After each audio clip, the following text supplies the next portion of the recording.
किसी जीव के पूर्व पुण्य ज़्यादा हो गया, किसी जीव के पाप ज़्यादा हो गया, तो वह उस हिसाब से सामग्री से इससे भला थोड़ी होता है, इससे कोई जीव सुखी थोड़ी होता है।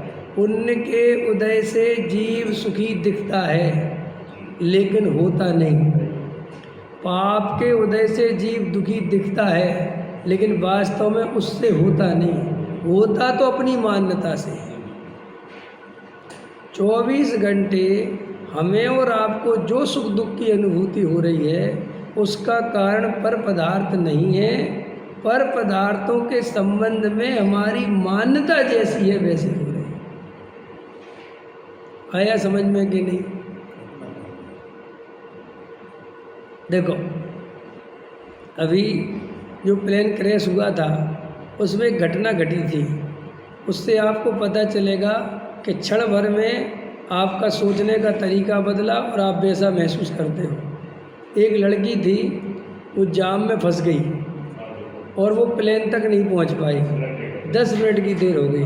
उसने बहुत हाथ पैर जोड़े, समझ में आया, स्टाफ के कि प्लीज़ प्लीज़ मुझे जाने दो। उन्होंने कहा नहीं आप लेट हो गए, अब आप नहीं जा सकते। और उसे बहुत ज़रूरी लंदन जाना था और वो बहुत दुखी थी।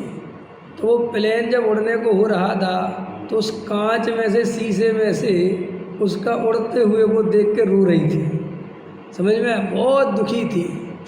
और जैसे ही वो उड़ा वो गिर गया,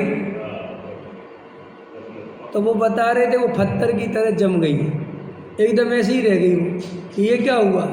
समझ में आया? अब क्या हो रहा है कि हे भगवान मेरे कितने जन्मों के पुण्य फले होंगे कि मैं इसमें नहीं बैठी। अभी तक देखो बैठने के लिए दुखी थी, समझ आया, और अब बैठ जाती तो क्या होता है, सोच सोच के दुखी है। समझ में आया कि नहीं आया? अरे इसका मतलब क्या हुआ? अरे कुछ नहीं है, ये सब अपन को लगता है भाई, ये सब बाहर की अवस्थाएं अपनी मान्यता से सुख दुख की अनुभूति कराती हैं। देखो आपका बच्चा है, आपको उससे सुख मिलता है, बच्चे से सुख नहीं मिलता। ये मेरा है, इससे सुख की अनुभूति होती है। समझ में आया? अब उसे चोट लग जाए, उसको बुखार आ जाए, उसकी तबीयत का तो दुखी होता है, क्योंकि अपनापन करा तो दुख मिलता है।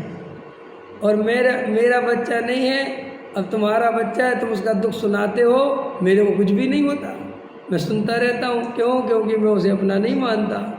तो आचार्य कहते हैं कि ये पुण्य पाप की सामग्री, इससे जीव सुखी दुखी नहीं होता, ये तो अपनी अपनी मान्यता है, उससे सुख दुख होता है।